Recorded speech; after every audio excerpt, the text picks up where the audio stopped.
원장님, 저 궁금한 게 있어요. 그 들창코는 꼭 비공 내리기 수술을 해야 돼요? X.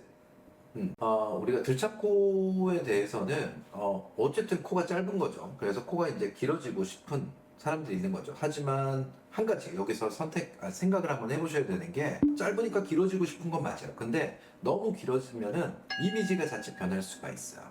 그거는 본인이 수술을 결정하고 내가 이미지를 정말 바꾸고 싶다면은 그때 수술을 결정해야 되는데, 이제 영한 이미지에서 약간은 좀 한 두세 살 정도? 서너 살 정도? 조금 나이 들어 보일 수 있다는 단점이 있어요. 첫 번째, 우리가 들창코 수술을 하는 데 있어서 가장 효과적이고 반드시 해야 되는 것 중에 하나는 비중격 연장이에요. 비중격 연장인데 그거 자체가 왜 그러느냐? 아니, 내 코 자체가 약간 이렇게 들려 있거든요. 근데 이 코를 길게 만드는 거는 그 실리콘 몇 미리를 썼다고 코가 길어지는 건 아닙니다. 결과적으로는 코끝 자체가 길어져야 돼요. 그렇기 때문에 비중격 연장이란 거는 뭔가 자연스럽게 전반적으로 길어질 수 있게 만들어가지고 들창코, 짧은 코로부터 벗어날 수 있게 만드는 거죠. 그거는 필수적으로 1번이에요. 1번이고, 그래서 이제 과거에는 비중격 연장을 못하거나 그런 개념이 없을 때는 주로 대부분은 짧은 코였을 때 뭐 했어요? 실리콘 보형물 L자 요거 하나로 그냥 끝냈죠. 이렇게 딱 하고 놓으면 코가 길어지는 효과가 있으니까. 근데 어느 정도 그런 보형물에, 특히나 L자 보형물에 이제 부작용이 생기다 보니까 점점 사장이 됐죠. 안 해요.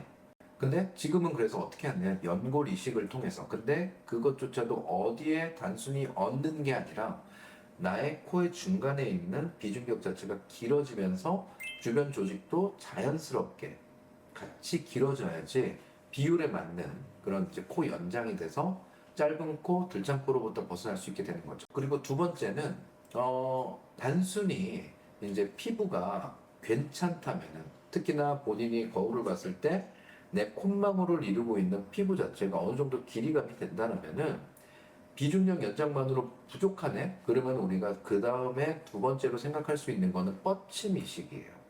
별도의 다른 추가적인 내 신체에서 채취를 안 한 상태에서 콧망울, 특히나 콧구멍을 조금 더 내릴 수 있는 거예요. 단, 이거의 조건은 뭐냐면은, 다시 한번 말씀드리지만, 내 콧구멍 주변, 그리고 콧망울과의 거리를 볼 때 약간 충분한 조직, 즉 피부가 있을 때 가능합니다.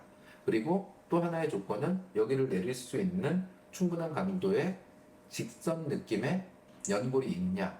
그 두 가지가 같이 맞다면은 이거는 뻗침 이식만으로도 충분히 콧구멍이 더 내려올 수 있어요. 다시 한번 말하지만 코 전체가 일단은 비중격 연장으로 길어져야 된다는 전제합니다. 근데 내가 거울을 보니까 약간 여기 피부 조직이 약간 부족해, 짧아. 그렇게 될 경우에는 복합 이식이란 걸 합니다. 복합 이식이란 거는 다시 한번 설명드리지만 단순히 연골, 피부 그 두 개를 동시에 이식하기 때문에 복합 이식이라고 불러요. 그리고 가장 적합한 부위는 귀에, 우리가 웨이도 위쪽에 있는 약간 파인 요 부분인 거죠. 사실 상관없어요. 가장 위쪽일 수도 있고 중간일 수도 있고 아래쪽일 수도 있고 사실 크게 상관은 없는데, 다만 너무 위쪽이면은 귀 테두리, 우리가 이제 귀 모양의 변화가 생길 수 있기 때문에 약간 안쪽에서 이제 선택을 하긴 하죠. 그리고 왜 귀여야 되지? 왜냐면은 연골과 피부가 붙어 있는 상태에서 채취를 해야 됩니다. 따라서 앞쪽에서 해야 되는 거고, 뒤쪽에서 하게 되면은 피부하고 연골하고 쉽게 분리가 돼요. 그러면은 이식하는 의미가 없어집니다. 그러면은 왜 이게 붙어 있는 상태에서 해야 됩니까?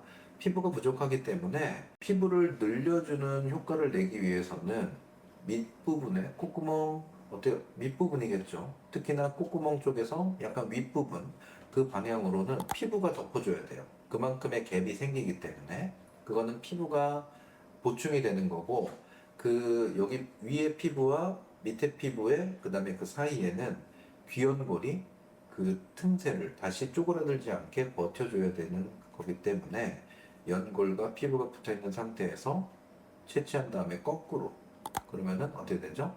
연골이 윗부분에 있고 피부가 밑에 있는 부분, 거기서 이식이 돼야지 콧구멍도 약간 좀 내려오면서 이쁘게, 혹은 뭐 이제 약간 좀 찝혀 있는 듯한 그런 느낌도 없애주면서 자연스럽게 비공 내리기를 할 수 있습니다.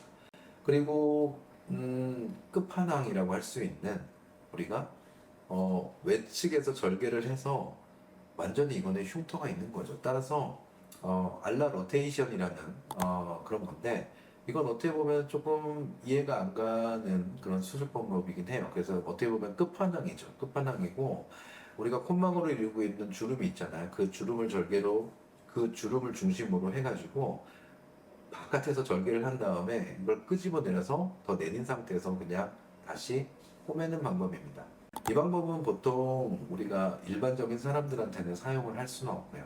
적용을 할 수는 없고, 약간 좀 외상을 받으셨다든가, 조금 손상이 있어가지고 도저히 흉터가 없는 상태에서는 치료를 할 수 없고, 그렇지만 어떤 너무 한쪽이 변형이, 콧구멍이 특히나 심한 그런 분들한테는 충분히 이해가 되는 그런 수술 방법이고, 다른 게 도저히 적용이 안 될 경우에는 이렇게 해볼 수는 있습니다. 코가 짧아, 그리고 약간 좀 들창코야 라고 하는 데는 기억하세요. 첫 번째는 무조건 비중격 연장을 해야 됩니다. 그리고 두 번째부터는 우리가 뻗침 이식, 그 다음에 복합 이식, 그리고 알라 로테이션이라고 불리우는 콧망울 돌림 이식이라고 할까요?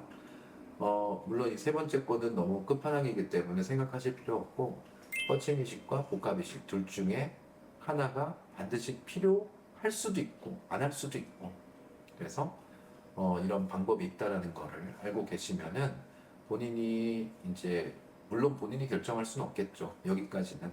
그래서 의사와 상담을 하거나 병원을 알아보고 이렇게 진료를 할 때 많은 도움이 될 수 있는 사전 지식이긴 합니다. 감사합니다.